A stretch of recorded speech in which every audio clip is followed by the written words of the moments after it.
I'm going to invite us to resume our seats for the third and final part of today's Hein-Fry Lectures Series, the faculty response.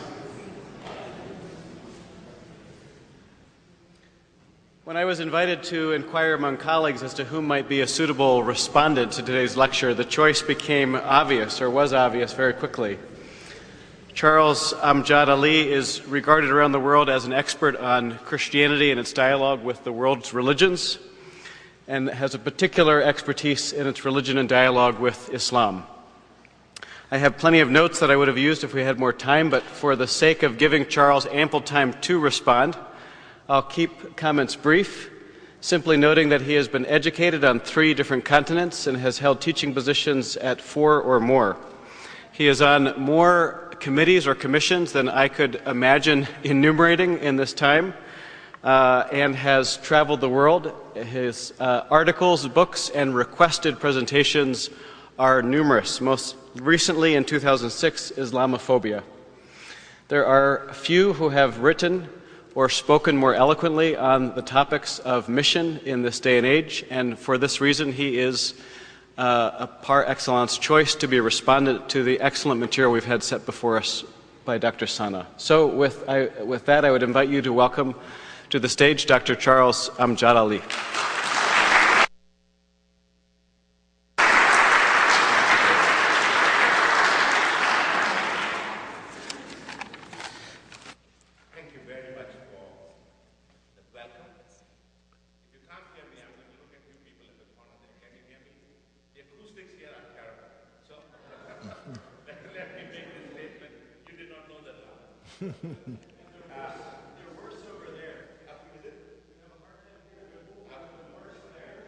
Should move over here.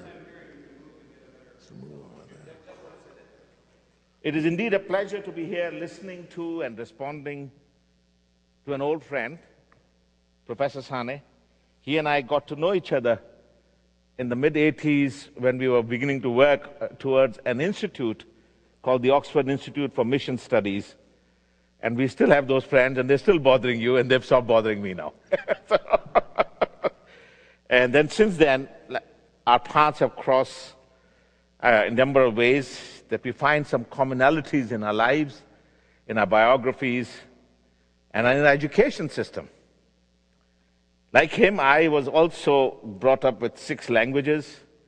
Like him, I went to Britain.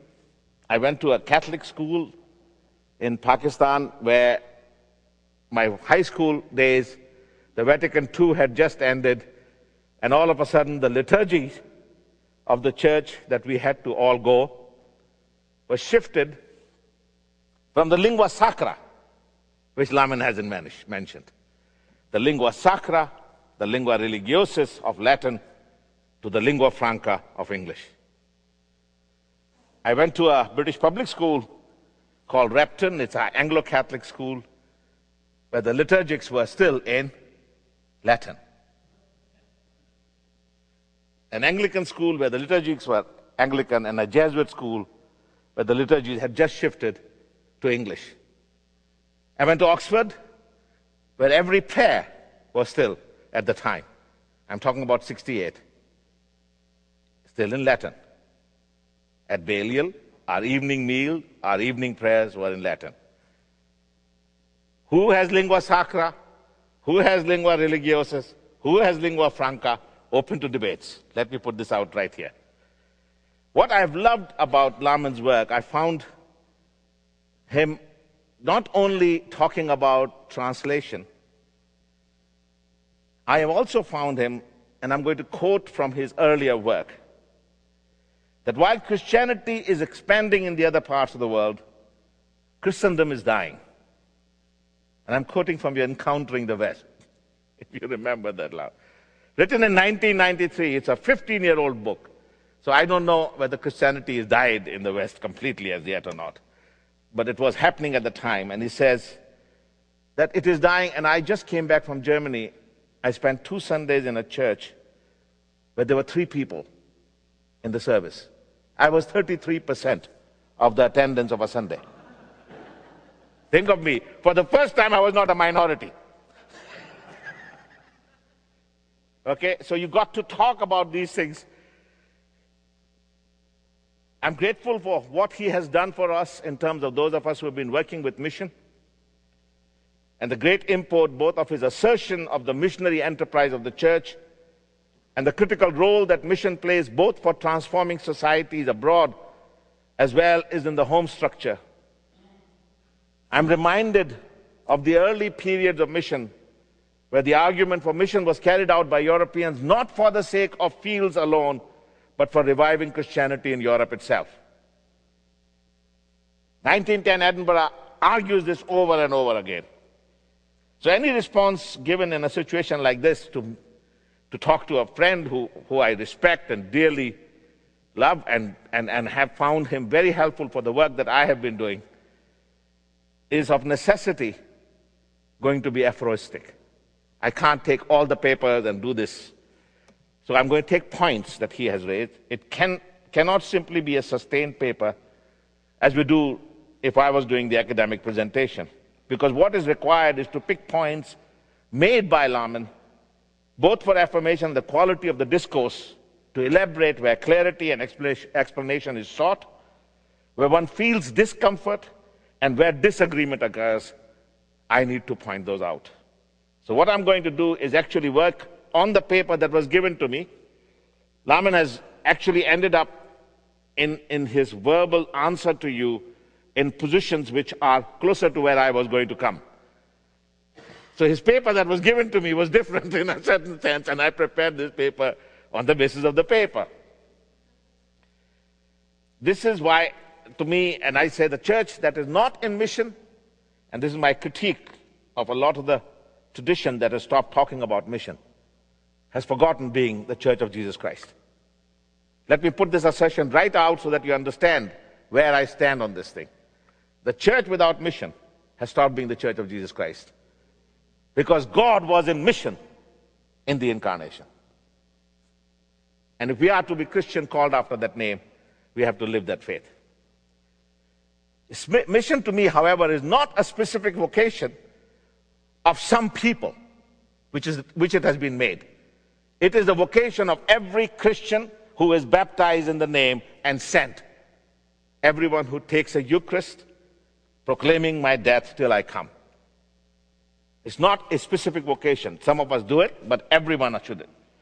So before I begin, I would like to share with you 3 quick anecdotes about that missionary experience. I was in Australia since Lamin, and I did not know he was going to end up in Australia at the point of the Aboriginal people. And I had spent my time in the Canberra Assembly, had been part of the preparation team, and after it was over, some of the native people, the First Nations there, invited me to come and teach in Darwin, South Africa. In Darwin, which is in the northern part on the Indian Ocean. And the head of the tribe which had invited me is the head of the Northern Land Council, which is the highest stated tribe, and sits with the Queen when she comes to Australia. And we were sitting down there on the beaches, wonderful, warm Indian Ocean. And he asked me, he said, Charles, how come you became a Christian? And I talked with him, and I said, how you became a Christian? He was a Catholic. And he said, my grandfather was taken away from my great-grandparents and brought into mission fields. I don't know if you know, these are called the lost generation in Australia. Right up to 1960s, this tradition was carried out in Australia. He was taken down there and he was going to get catechesis. So they read the Bible in the Genesis account. They were talking about the fall and the necessity of baptism, original sin, all that. As he's reading the Bible, they come across this text, and the serpent, which was the cleverest of all animals, tempted Mother Eve to eat, Father said, the apple, the fruit in the garden. Old Winnie Pingu raised his hand. He says, Father, this is a white man's sin. No, this applies to all the world. No, this is a white man's sin. Back and forth, 3-4 times. Finally, Father Kelly got angry and said, please, Winnie Pingu, tell me why you think it is a white man's sin and not Aboriginal sin. He says, if it was Aboriginal father Adam and Aboriginal mother Eve Who but white people would have chosen an apple over a snake? We would not have violated the sin. We would have got rid of evil once and for all. It is because you ate the apple that we are now in sin, original sin. Translation didn't work. What to say. Second, I have an example from Pakistan. I don't know, most of you have done your mission history, know one of the great mission conversion stories that took place in Punjab, in India, and Pakistan. They're called the mass conversions. Between 1890 and 1930s, 40 years of mass conversion, huge numbers of conversion took place, mostly by Methodists and Presbyterians. And they were part of the evangelical revival, so they were teaching individual conversions, and they go to this man by the name of Butamal. And Butamal becomes a Christian. As he becomes a Christian, he goes to his village and brings everybody back to be baptized. The pastor there, I'm not giving his name for you, said, no, I can't baptize everybody till I talk to each of them individually and convert them. They said, no, if I'm converted, everybody is converted. And he just could not do it. So 6.5 weeks, they sat outside the gate of this missionary waiting to be baptized. And the missionary wouldn't baptize them because it was not individual conversion. Mass conversions only come, remember that, for 20 years after this period of struggle. The last example I want to give you, and I just want to do this, is from, I was working with the World Council of Churches, and there was some project that the UN and the World Council were working together in West Africa, from Mauritania up to Côte d'Ivoire. And they asked me to do an evaluation of them. And we were given daily allowance for going out and doing this. 11 of us were working on the evaluation. And after 12 days, I asked the UN, I said, look, if we give you 3 extra days, you don't have to pay us, but will you allow us to bring them to evaluate us? But that's never done. All people come from outside and evaluate project. The people who are evaluated are not allowed to ask questions on those who are evaluating them. They said, okay, because you were not asking for extra payment, they allowed us, gave us, I think, $4,000 extra to fly these people in. And we met just outside Dakar, actually inside Dakar, at Umbo Center. Those of you who are Senegalese connection. So we were sitting down, and as we were sitting down they were very appreciative how we did behave with them. We were right. We asked them all the right questions. But an old man, as only African, wizened, absolutely looked so sagacious as he looked at me, and he said, I have a question for you. We all stopped, listened to this man. And he said, every one of you was carrying a watch, but none of you had the time. And I said, what do you mean by that? He says, you didn't eat with us, and you didn't sleep with us. You did an evaluation of a project that came from outside, and you evaluated it from outside. Till you eat and drink with us, no translation works. My question about the character of mission. So, here are my questions then. Professor Sanneh has stated that the main concern for his presentation, and this is what he said this morning, I quote, will be the translation, transmission, and adoption of the Bible in mission, and particularly the effect of Bible translation on the history and cultures of societies of the mission field. To that effect, he has several valuable insights, and let me give you those. Long before the statistical center of Christianity's gravity commenced its sudden hemispheric shift, there was this momentous shift of translation. A shift that ran like a deep fault in the hard crust of perception of colonial subjugation. Translation harnessed the gift of tongues to place societies beyond the West on the front line of the new Pentecost. It signaled the shift of Europe itself to the margins of new awakening as the old heartlands were eclipsed by the new resurgence. End quote. Second quote. I'm going to give you this quote and say where I see the strength of this paper. Bible's translation breached the idea of a mission as an export commodity. If God could dispense with European language, so could convert dispense with the hegemony of those languages. I would go extra. Dispense with the hegemony, period. Nothing has done more to differentiate Christianity from Western civilization as a prerequisite for faith than the vernacular Bible translation project, whose modern roots we all recognize today, was Lutheran in nature. Here, Professor Sanneh acknowledges the importance of Lutheran contribution to the concept of translation, the Word of God in people's idiom. Professor Sanneh rightly argues very strongly for the idea of Christianity's multilingual status, citing numerous historical sources in support. However, many of these sources are apologetic in nature, let me say this, against the veil of the lingua sacra. The lingua sacra remained still till 1965 in the Catholic Church. And the lingua sacra is still part of all other Christian experience outside of the Western Church. Also, that the lingua sacra is the experience of all other religions outside of Western Christianity. We are the abnorms by which we judge others. If you are a Muslim, lingua sacra, you can read the Quran in another language. It's always not a translation, but an interpretation. If you want to be a Buddhist, you must know Pali. If you are a Hindu, you must know Sanskrit. If you are a Sikh, you must know Gurmukhi. Lingua sacra hasn't died post-Enlightenment, which we hoped it would. And the two expensive religions outside of Christianity, i.e., Islam and Buddhism, both have very fixed lingua sacra. The only one that made a shift was Chinese Buddhism. So I don't know if the growth criteria is based on translation.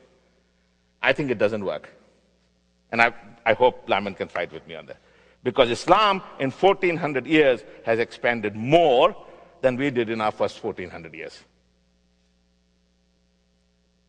In numbers and continentally. So maybe we have to talk about this in slightly different. Professor Sanneh then goes on to say that the Christian church has never adopted the view that the authority of the scripture was to be found, and I'm quoting him, in its incomprehensibility, or that the purity of the word resided in an immutable idiom. First, I have to say that the line between the mysterium quality of religion and the incomprehensibility quality of religion is a very thin line. And the priests amongst us have always moved from incomprehensibility to mysterium very quickly. Whatever you don't understand, it's a mystery. Very quickly.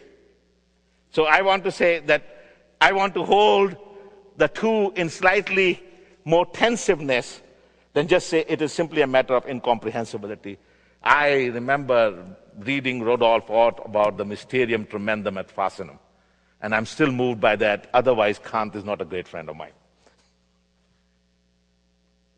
Okay?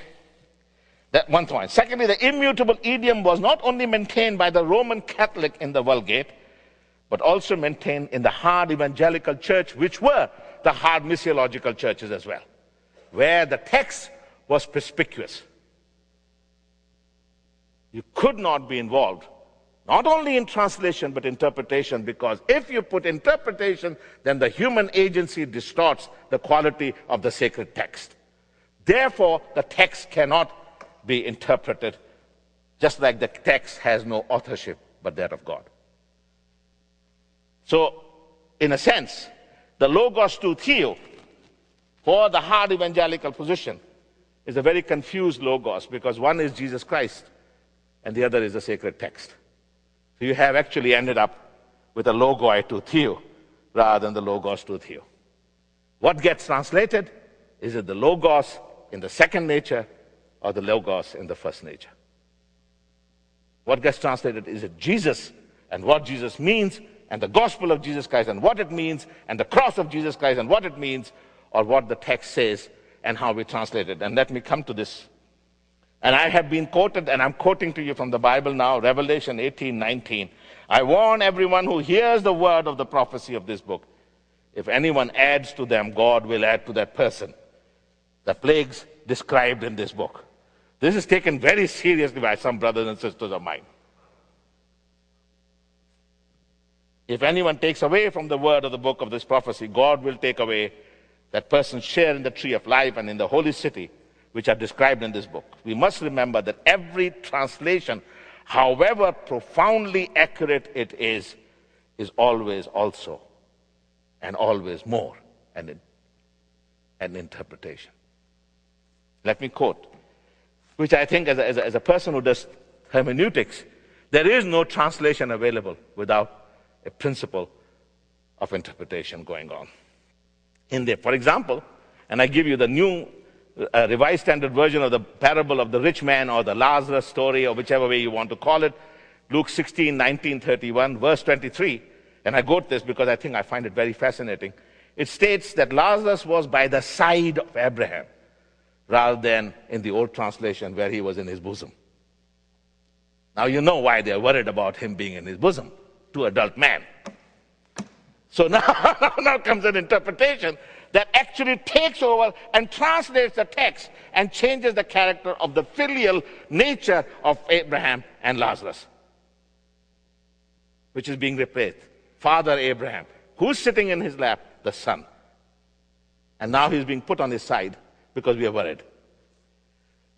Professor Sanneh argues that no one had written down these languages before because no one thought they were worthy of attention. This is not, I think, sustainable argument. If the production of surplus food, those of you who have done any anthropology, remember, produce non-productive members of the society.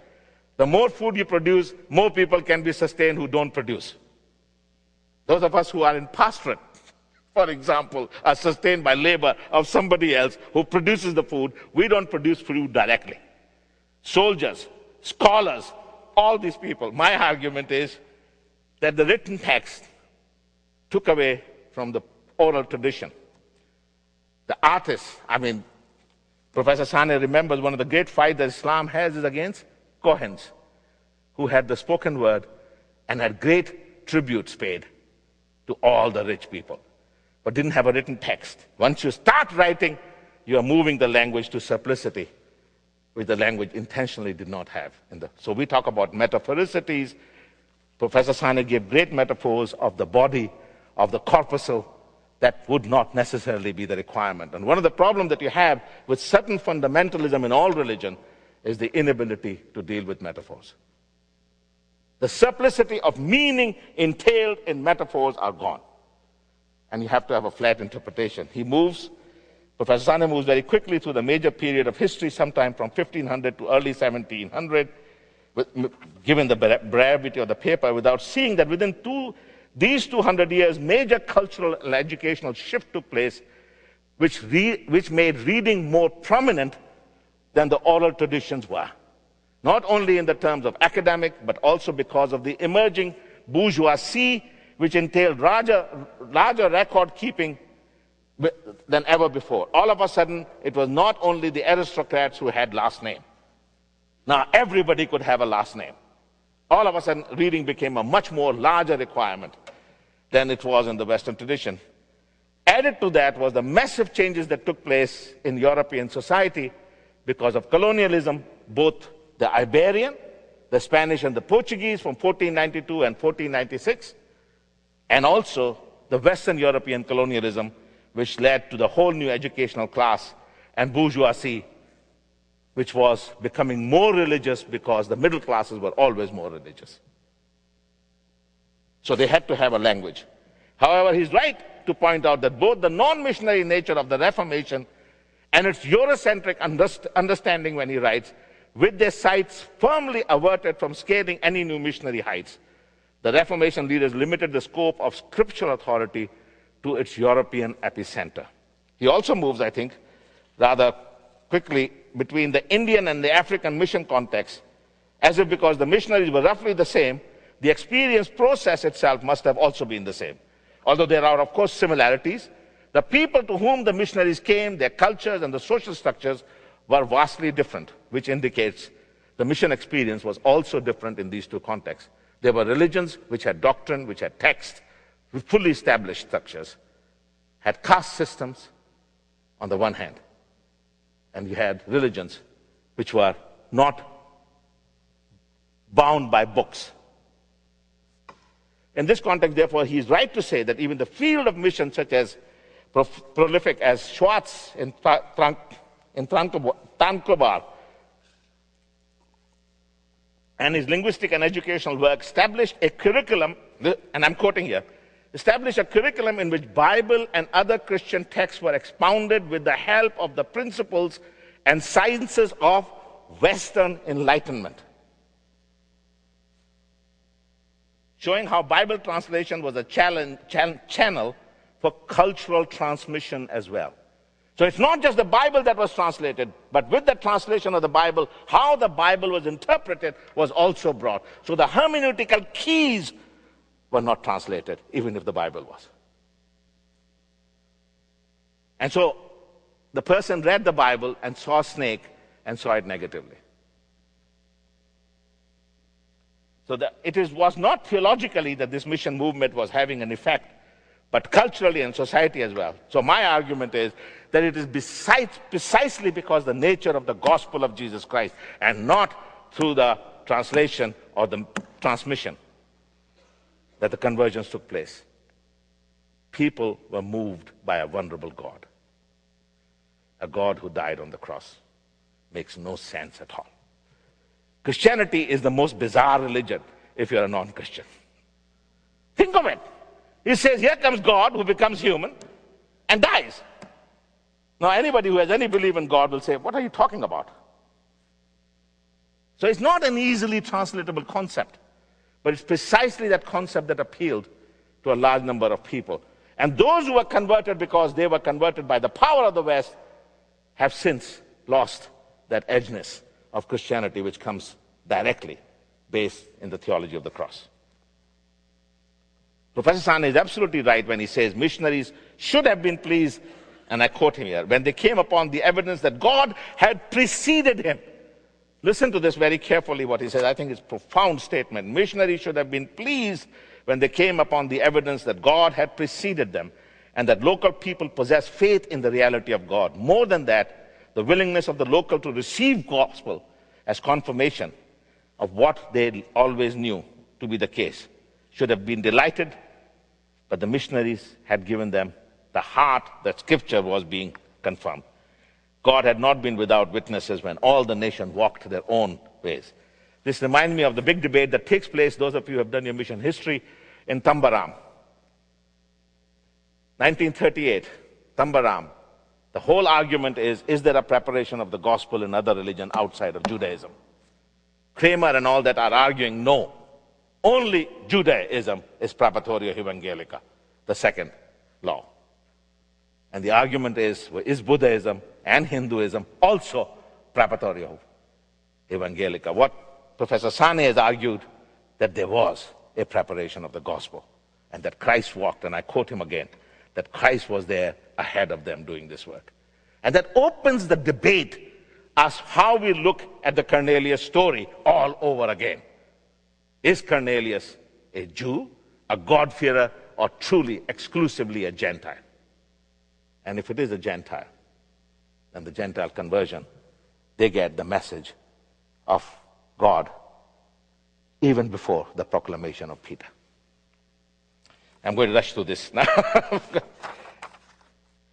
In one of the papers which Professor Sanneh provided me with, he concentrated largely on the KJV, as you heard, the royally, and my problem with that, and I'm going to say this, the royally imprimatur vehicle of English missionary imperialism. I still get, by the way, from those of you who know, there's a group called The Bible That God Loves and Satan Hates.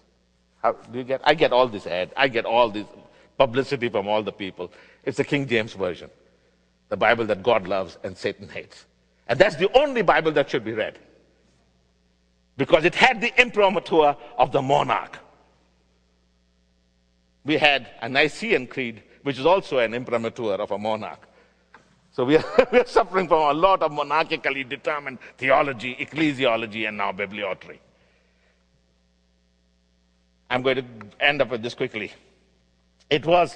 Several other Bibles were produced in this period, most without the royal imprimatur, as a matter of fact, against the king, such as the English Bible that were extant in the use at the time of the translation of King James Version, such as the Geneva Bible, done in 1560, written by English Protestant in exile with Calvinist Geneva, and taken over to the New World in the Mayflower, which became the Bible of the Pilgrim. This country had another Bible as a dominant English Bible. The Bishop's Bible, written in 1568, written on the behest of Elizabeth I, to counter Knoxian Geneva Bible. So you have had a whole series of monarchical struggle to control the Bible. I am seeing that the English translation most of the time was being done under the control of monarchy, and the mission was carried out as a part of that monarchical model too. Let me say this again to you. There was a Douay Bible done by the Catholics even before Jerusalem Bible. Those of us who grew up, and I was not a Christian, but grew up in a Catholic school, we were reading the Douay Bible and we would read the Vulgate. For us to understand, we read the Douay. For us to get the sacramental value of the Bible, you always read it in the lingua sacra. Because reading did not demand comprehension, but reading was a blessing in itself. And I'm going to say that there was a great debate actually. In 1539, there is a book called the Great Bible. Those of you who have in your church huge big Bibles, that's out where they come out of. I don't know if you know that history. The Great Bible, because of its size, it was ordained to be placed in every church so that the common people could read it. Now, how many common people had the ability to read? Nobody tells me that. I come from a country where the best literacy rate that I can give you is 42%. So when they talk about putting the Bible in the linguistic Urdu, I have translated both John's Gospel and Matthew, not from the King James Version, but from the Greek for my church, and it's now being used. So I've been working with the Catholics on that. And the Great Bible was so big that nobody could steal it. So they tied it with a chain. But the rich people did not. They had the key so they could take it home. The same Bible. Let me take my last point. I'm rushing through this, okay. Professor Sanneh has asserted that the missionary translation project has had a distinctly Republican byproduct. And I totally agree. The minute the text goes to the common people, it acquires a Republican, not Republican with a capital R. Please understand that, I don't stand there. So it's Republican with a small r.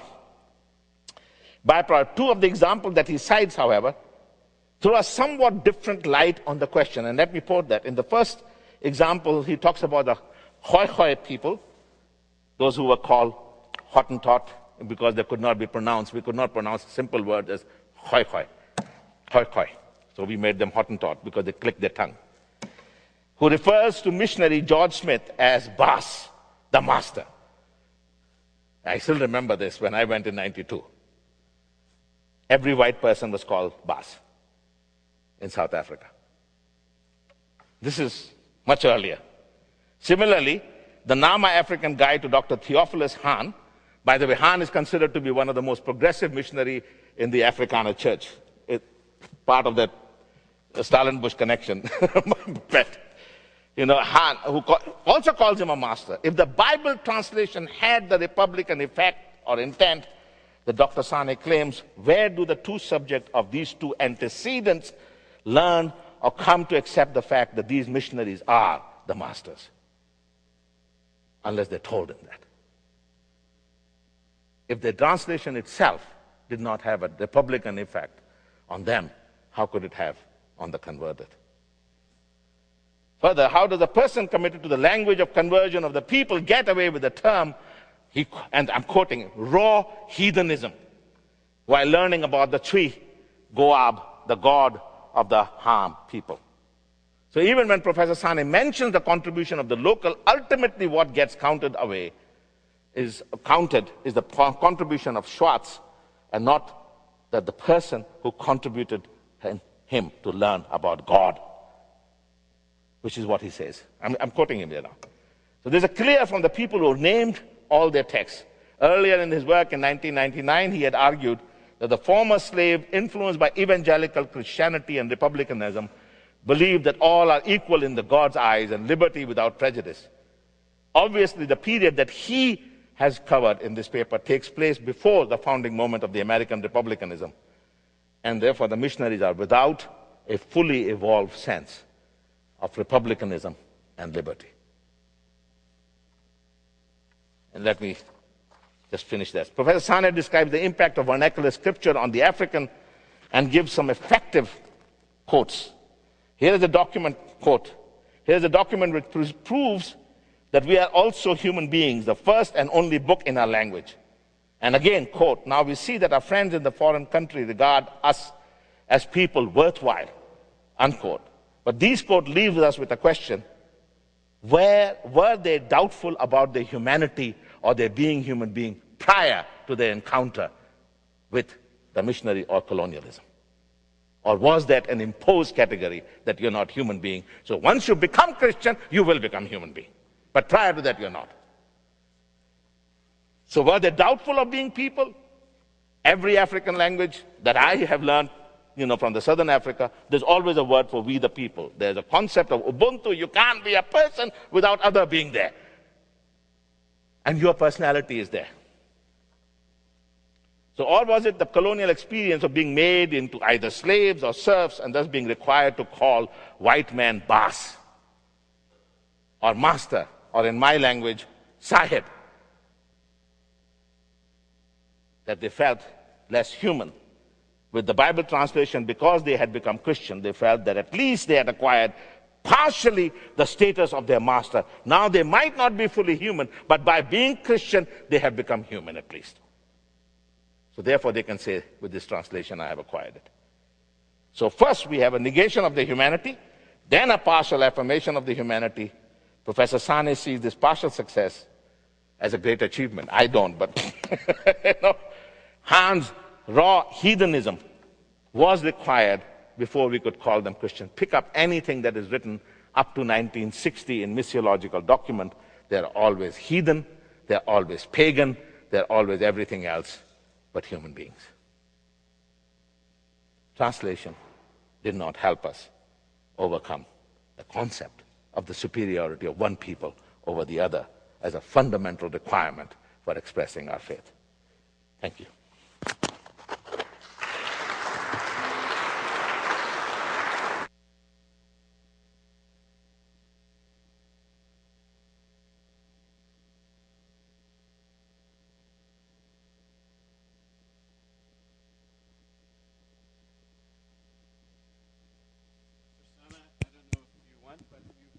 Deserve first right of response to the response. Okay, we'll move to questions.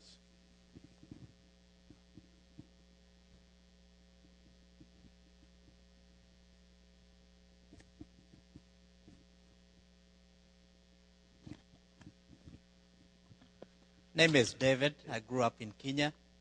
I'm a product of the missionaries. I'm maybe that generation Presbyterian. Through the mission work of Scottish missionaries and American missionaries, who also did the translation of the gospel. And the question I had for you, maybe for both, is this. There's something you mentioned about, you don't know me until you eat with me. You sleep with me, you share with me, you wear my own shoes.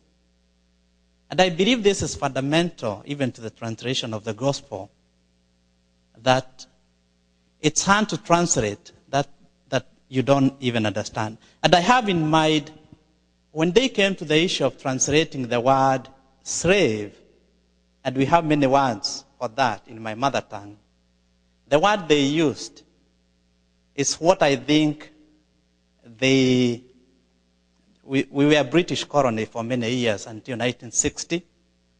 The word they used came from what they wanted to, from what we were in essence propagating. They use the word slave, and we have like 3 of them. So my question for you, to cut my story short, is, can translation be contextual?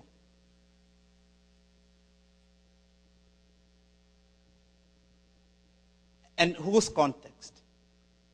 That's the question I had for you. Can translation be contextual, and whose context? First of all, I'm going to say this and then let Professor speak to it. I want to say that one of the problems that we have with almost every translation is that the local translators, who actually help them first with the language, upon which you then learn how to do the translation, and you learn the idiom and the poesis from the local people, were never acknowledged in any of the translated work. But never acknowledged by anybody in the translated work. You know, like, I always give the example of Sir Edmund Hillary. You know, he was known as the one who climbed Mount Everest. But we know he was not the first man to do so. Right? I hope you all know that he was not the first man to do so. There was a Sherpa who had done that twice before he had done. But the first man to climb Mount Everest is Sir Hillary. The same thing happened with these texts. The people who did the translation, their name dropped out, and only the European missionaries who were doing it, their name remained. I can give you the example in hymnody in Punjabi. In Pakistan, we had a convention, and the person who translated all of that into Punjabi language, his name was taken out. The fortunate part is that the people who were Methodists, who did not like what the Presbyterian did, put his name back because they had to put. So it was an internecine denominational fight that established the local person's translator. Otherwise, it would have gone away. Professor Sanneh. So my point is, whose context? If I don't come and eat and drink and be with you, if I expect you to call me boss, I'm sorry, I will not develop the sensitivity to your culture that allows me to translate slave in proper terms. Otherwise, I'll have to acknowledge my act toward that slavery. I know people will be angry with me, that's fine. But let me say this. I remember I could not go into the houses of missionaries in Pakistan as late as 1989. Let me say that. You know those people I'm talking about, David. Till 1989, they could walk into my house. And I was a Christian in a very recent time. So it's not always as good as we want to be. They were great missionaries. Please don't misunderstand me that I'm attacking everybody. There was this Paul Rowlands who talked about whose mission, Christ or ours. These are great missionary examples of people who fought this, but they lost out. They were seen as too radical at the time. Nobody else's question. Sorry, there's a hand here.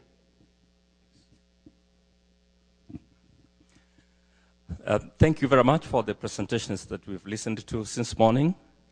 And I think that there's a great deal of learning for all of us who have been listening. I was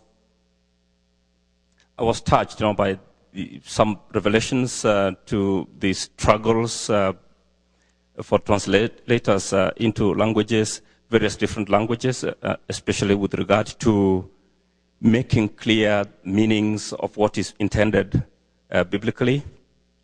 And I'm aware of struggles in one particular place in East Africa where translating how, the biblical passage where Jesus knocks at the door, and when he comes in, he stays with you and you stay with him and so forth.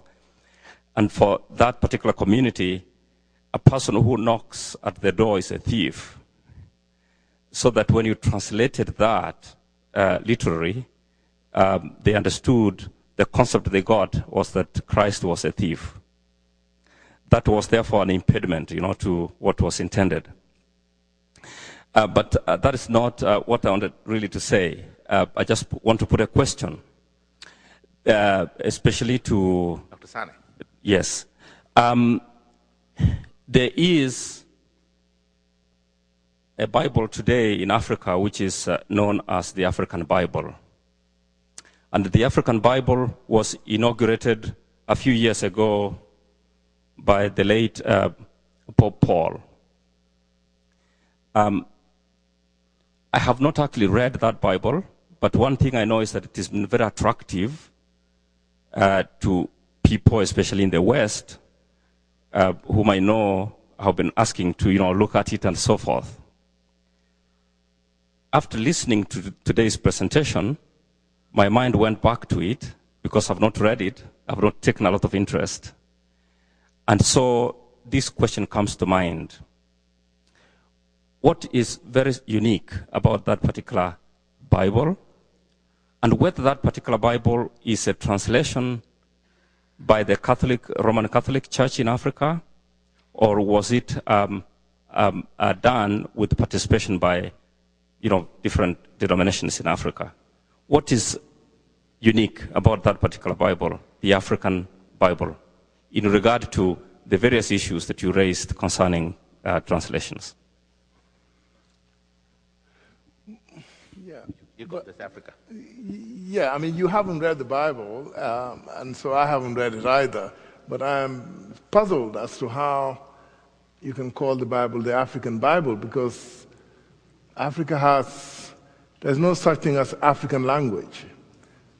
There are African languages, maybe 2,000 of them, or 3,000 or 4,000. So I don't know. You have to think of the specific language in which that Bible has been translated. Now, I don't know it, you don't know it. Actually, the imprimatur was given with the African Bishops' Conference, the Catholic Bishops' Conference. They set from the different churches. I don't know. What language? It's done in English, by the way. Oh. See, it is done in English, but it is done with all those translations. I just wanted to say that. It is done with all these translations, so all the African Catholic bishops from the different dioceses sat together, say you can't use the word for thief, this will make it thief, so there was that kind of a play. It's Jerusalem Bible reworked. Oh, okay. That's what it is. It's under the imprimatur of the Catholic Church. So I just want to say that. Just wanted to say that. There is still a translation going on. But let me give you, to your first part of the question, we have a great metaphor. I mean, and those of you who are old enough will remember that this was very much used during the Reagan period, when everybody had to have learned the art of the windows of opportunity. Now think of it for a minute with me. Right? I always give this to my class. There was windows of opportunity and there were safety nets. Remember that? Those of you who are here. And the windows of opportunity, my point is, who comes through window but thieves? There was never a door of opportunity for anybody. Think of it, what I'm saying. Who comes through windows? We never ask this question, the windows of opportunity. What is the metaphor trying to say to you in communication skills? And when the safety net, who needs a safety net? If I'm walking on the ground, I don't need safety net. I have to learn to walk a tightrope, and if I fall, then there would be a safety net. Now that's metaphors gone bad. And I'm saying, what metaphors do we use for the Bible? Suppose, for example, there was this great metaphor that Shakespeare uses, in my salad days when I was green in judgment. I give this again in my class. And suppose this was in the Bible. And it was in the mouth of Jesus. Matthew says, and Jesus said, in my salad days when I was green in judgment. Now, you will have to say, if you're a fundamentalist, that Jesus was a salad. He says it himself. And I said, how many of you have seen the character or the color of judgment recently? I haven't. What does green judgment mean? So you know what I'm saying? We have to learn the art of metaphoricity in the text a little bit better. And that cannot be translated as easily as we claim it can be. Metaphors are very hard to translate. And because of that, we have to find parallels. That's why, again, Professor Sanneh is absolutely accurate. You don't translate words. You translate concepts. Is that what you were saying, Professor Sanneh? Not only concept, but the whole idiom has to be translated within the local language. Who controls the idiom? Because we have also got class structures in it. If the king determines the translation of the text, the king is going to make sure. Remember, in the Pilgrim's Bible, the word kingdom of God was taken out. Did you know this? This Geneva Bible, when it moved across here, it became the Commonwealth of God. because the king was bad. King Charles I was bad, Charles II was bad, Charles II had just taken out the body of Cromwell, dug it out, put it up on the thing. We can't like the king. Jesus can't be like king because kings are bad. And therefore, Commonwealth of God. Translation have always done this. But the political nature of that translation has to be there. It is a hermeneutical principle. I end there. Oh, okay. There's a hand in the back there.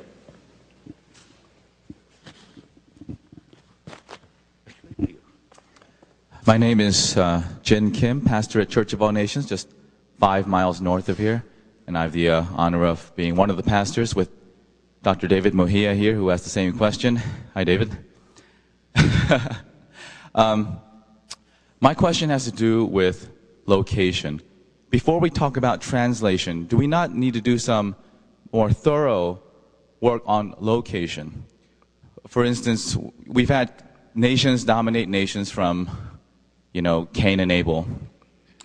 But what happened about 500 years ago when European nations decided to colonize the world was that Christian nations were doing this domination now. So in ancient countries, they believed in gods that were for their particular people, for their nation, for their culture. But we have Christians now who believe that God made all creation, all human beings. But now how do you go and rape and pillage and commit genocide and steal land and exploit everybody on earth when you believe in a sovereign God and a Christ who saved all people? So the European nations had to invent racism and say that non-white people are not as human as us.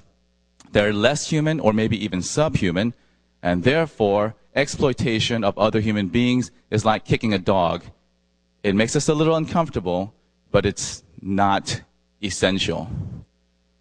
And so how do we talk about translating the gospel, mostly when white people are translating the gospel for non-white people, when white people have not confessed sufficiently that for 500 years we have funded global mission with the idea that we have to justify a global Holocaust with this ideology of racism, which is still why in this country white churches don't welcome non-white people, because we're not as fully human as white people. Naturally, we put a man on the moon, we got cell phones, we got flat screen TVs. White people made all this.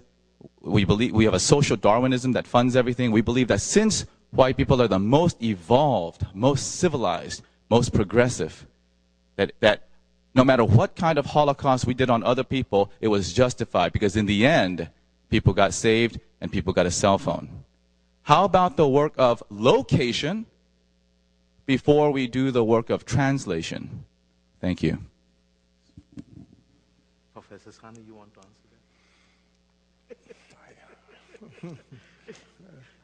that? I'm a little bit, I don't know how much time we have, what the methodology is. Could you advise us? Because I have to skip town. Fortunately for me, I can say all sorts of outrageous things, and then I'll skip town the next hour or so. I'm not here. So I want to make maximum use of the time we have, because I do want to engage in conversation about at least some of the substantial issues I raised about translation. So it would be helpful for me to know how, when we end. We're at time, but can go 4 or 5 minutes more. Then there are other... So there's really no time. What can I say? I'm an historian, and so I look at not the theological or philosophical justifications for what people do, what they do. Rather, I look at the historical consequences of the steps they take. This issue of translation affected the English language as much as it did Latin. St. Augustine warned Jerome when he came out with the Vulgate that it was a dangerous thing to do the Vulgate because it would divide the congregations. And when Jerome did the translation into the Vulgate, which, by the way, was the Vulgar Latin, not the Latin of Cicero, this is not classical Latin, there were riots in Tripoli when the book of Ezra was read from Jerome's translation. In the case of English, you see, I'm an historian. I'm not trying to say, why did they not do it then, or what were the motives for doing it? So I look at the effects. And the effect was that Jerome's translation broke the barrier between written Latin and spoken Latin. And it was the missionary impetus of Christianity that compelled the church to embark on the Latin translation. Jerome's translation of the Vulgate was banned, was very unpopular in the church until the Council of Trent, 16th century. And it became the official Catholic Bible. It took so many centuries for that to happen. And I said, well, this is remarkable. Before then, you had Armenian translation, you had Gothic, you had Coptic, Ethiopian, Amharic. And then when I made a list of all these languages into which Christianity was translated, I got the picture, and you correct me if I'm wrong, that, Christianity as a religion became a pioneer of multilingual use in the church. All these languages. So the fact that, Latin, the Vulgate became frozen, or that the King James Bible became frozen, petrified, does not deny that Tyndale paid with his life for embarking on English translation, did not deny the fact that all these major translators are saying, you are against us, but no Christian worships in the language of Jesus.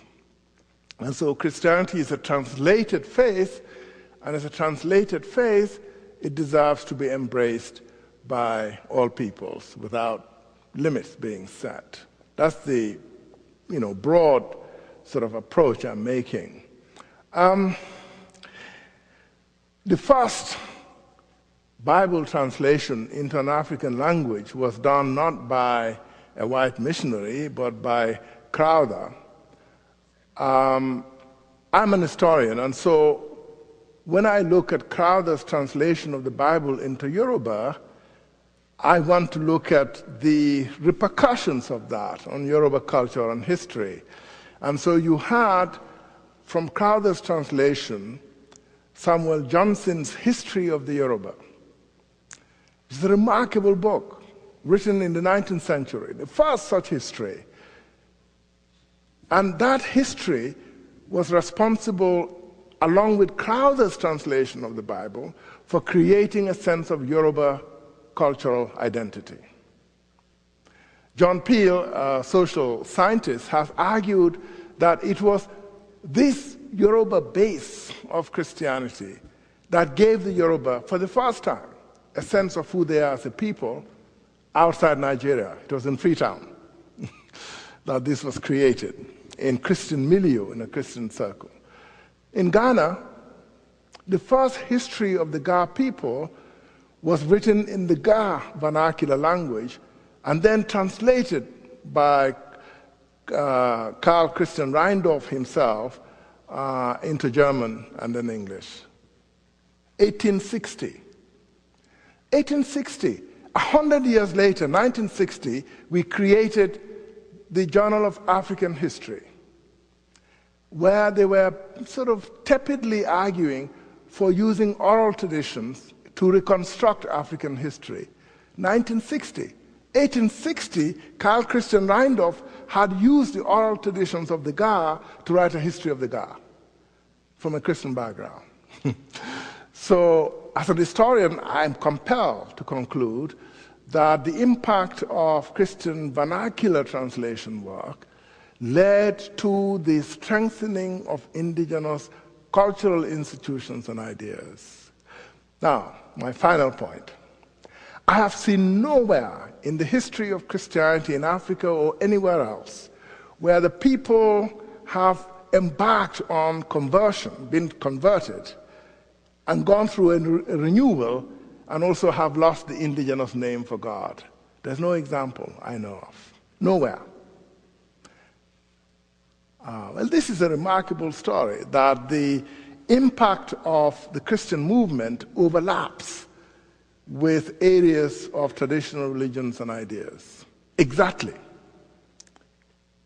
And where you don't have this overlap, Christianity is very, very weak. I can give you historical examples of that. Now, all of these historical examples compel me to say that there is a theological principle here, that the incarnation itself is a translation of God into human terms, and that human languages have been destigmatized from the point of view. I'm a very careful writer. I watch my words very carefully. I say from the point of view of Bible translation. I don't say from the point of view of colonial history, of imperial history. And I think this is very important for the history of the Christian movement, and which is the statistical clinching point I made this morning, that the Christian movement took off after the end of colonial rule. No? I mean, if it was a colonial religion, which is what we were arguing in Africa when I was undergraduate, we said Christianity was finished with the end of colonial rule. We had seminars at the University of Ibadan History Department with Ajayi and Ayandele, arguing exactly this thesis. But the late 1960s and the beginning of 1970s was the great charismatic revival of Christianity in Africa. None of the professors in that history seminar saw it. I didn't see it. I climbed over these worshippers when I went to the market to buy food, and I came back and I resumed the discussion about the end of Christianity in Africa and the end of colonial rule. I mean, I'm not kidding. I didn't see the evidence, yet it was there before me. Why? Because I was a prisoner of the colonial category for understanding Christianity. And these categories, which are very helpful in directing us and helping us to shape the discourse of academic scholarship, can also be our prisoners. They can imprison us. They can capture us. And I think what Christianity has done for me is to explode those categories and to say it is the people's religion. And Bible translation is the mechanism for understanding that. But I do appreciate your courtesy, at least, in giving me this space and for engaging in some of the ideas with which I have myself been working over the past 20 years. Thank you.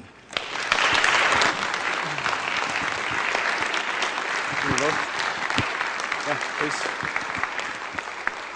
I'll ask both Dr. Sanneh and Dr. Amjad Ali to stand so we can recognize them and offer our thanks once more as we conclude our very fine day together. Thank you for being here. Yeah.